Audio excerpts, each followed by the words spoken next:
6월 11일 출근길에 꼭 챙겨야 할 투자 뉴스 지금 바로 시작합니다. 첫 소식인데요. 개인 투자자들이 움직임이 좀 달라졌다고 합니다. 예전처럼 초단타 미수거래 이런 것보다는 만기가 좀 긴 신용거래 용자 비중을 늘리고 있다는데요. 금투협 자료 보니까 미수금 자체는 줄었는데 신용거래 용자 잔액은 18조 5천여 원을 넘었어요. 아무래도 새 정부 들어서면서 증시 부양 정책 이런 기대감이 좀 작용하는 거 아닌가 싶습니다. 네, 맞습니다. 그 단기적인 등락에 집중하기보다는 이제 시장이 좀 중장기적으로 오를 거다. 여기에 무게를 두는 분들이 많아진 거죠. 뭐랄까, 투자 심리가 좀 바뀐 걸로 해석할 수 있겠습니다. 좀 더 길게 보고 투자한다 이런 거군요. 네, 그렇죠. 다음 소식은 세계 경제 쪽입니다. 세계은행이 올해 세계 경제 성장률 전망치를 또 낮췄어요.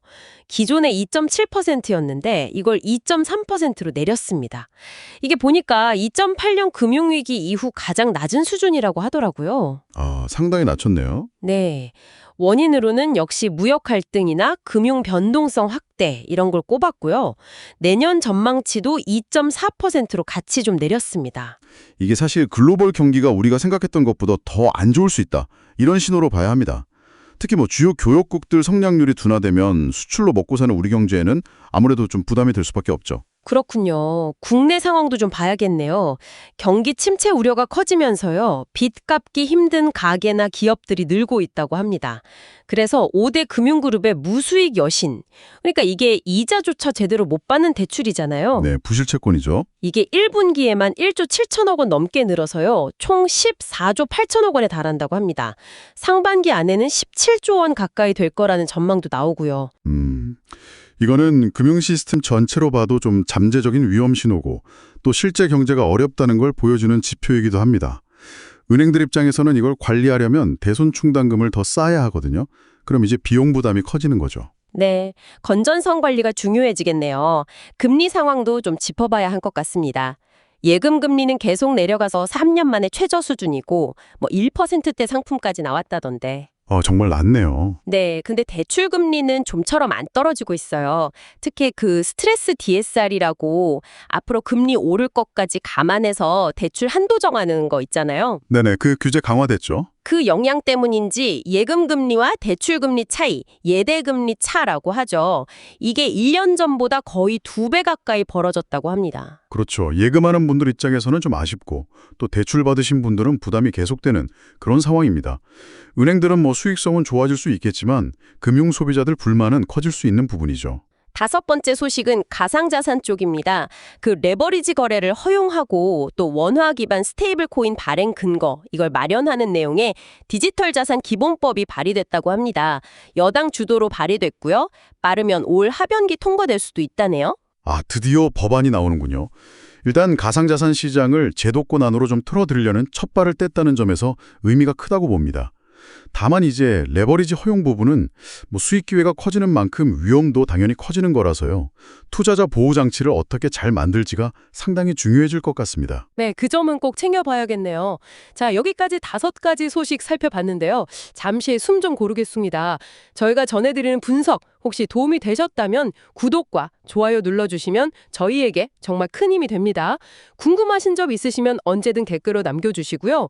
이어서 부동산 시장 소식입니다. 토지거래 허가구역 규제가 좀 예상치 못한 결과를 낳고 있다는 지적이 있어요.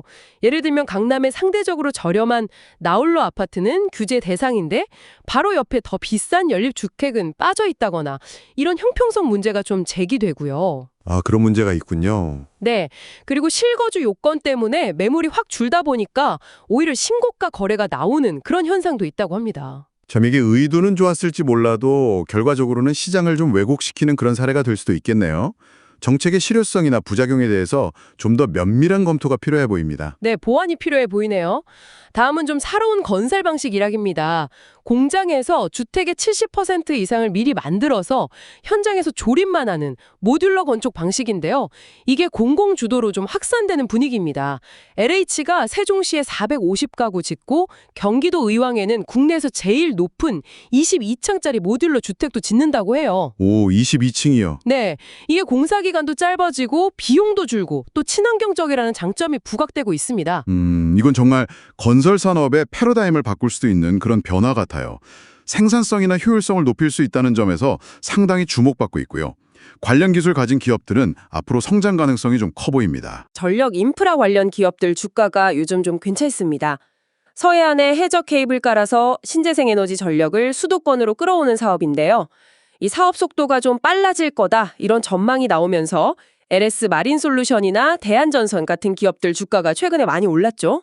네, 이런 대규모 국책 사업은 관련 산업에 아주 직접적인 수혜를 주죠. 특히 이게 또 에너지 전환이라는 큰 흐름하고 맞물려 있지 않습니까? 그래서 해상풍력이라든지 전선, 전력기기 업체들 이런 쪽은 중장기적으로 좀 지켜볼 만합니다. 그렇군요. 조선업계에도 좋은 소식이 있네요. HD 한국조선해양이 아시아 지역 선서로부터 꽤 큰 규모의 수주를 따냈습니다. 약 2조 4천억 원 규모고요. 친환경 컨테이너선 8척입니다. LNG 이중연료 추진 엔진이 탑재된다고 하고 2028년 하반기까지 인도될 예정이라고 합니다. 아, 역시 요즘 대세는 친환경 선박이군요. 전 세계적으로 환경 규제가 계속 강화되니까 이런 발주가 꾸준히 이어지는 것 같습니다. 특히 LNG 추진선 같은 고부가 가치 선박 분야에서 우리 조선업계 기술력이 다시 한번 확인된 셈이죠. 네, 정말 자랑스럽네요. 10번째 소식은 반도체 기술 쪽입니다.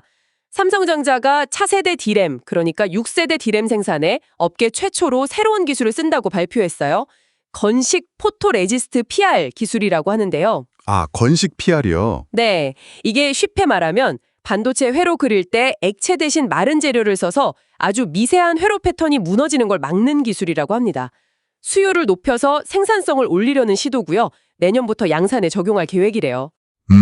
반도체 정책이 점점 더 미세 공정 싸움으로 가고 있는데 여기서 기술적인 우위를 잡기 위한 굉장히 중요한 진전이라고 봅니다. 이 기술이 성공적으로 잘 정착하면 삼성 D램 경쟁력을 한 단계 더 끌어올리는 그런 계기가 될 겁니다. 네, 성공하길 기대해 보겠습니다. 계속해서 다음 소식을 알아보기 전에요. 저희 정보가 유익하다 생각되시면 구독과 좋아요 다시 한번 부탁드리겠습니다. 댓글을 통한 질문이나 소통도 저희는 언제나 환영합니다. 이번엔 2차 전지 소재 분야입니다. 포스코 퓨처엠이 광양에 전구체 공장을 준공했는데요. 연간 4만 5천 톤 규모라고 합니다. 이 전구체라는 게 배터리 핵심 소재인 양극재의 원료인데 그동안 90% 이상을 중국에 의존해 왔었거든요. 네, 맞아요. 의존도가 상당히 높았죠. 이걸 이제 직접 만들게 되면서 원료부터 전구체, 양극재까지 이어지는 자체 공급망을 완성하게 된 겁니다. 미국의 IRA 규제 대응에도 훨씬 유리해졌고요. 이건 정말 단순히 공장 하나 더 지었다 이런 차원이 아닙니다. 핵심 소재의 탈중국 그리고 공급망 안정화라는 측면에서 우리 배터리 산업 전체의 경쟁력을 높이는 아주 중요한 성과라고 봐야 합니다. 그렇군요. 공급망 구축이 정말 중요하네요. 다음은 네이버 소식입니다.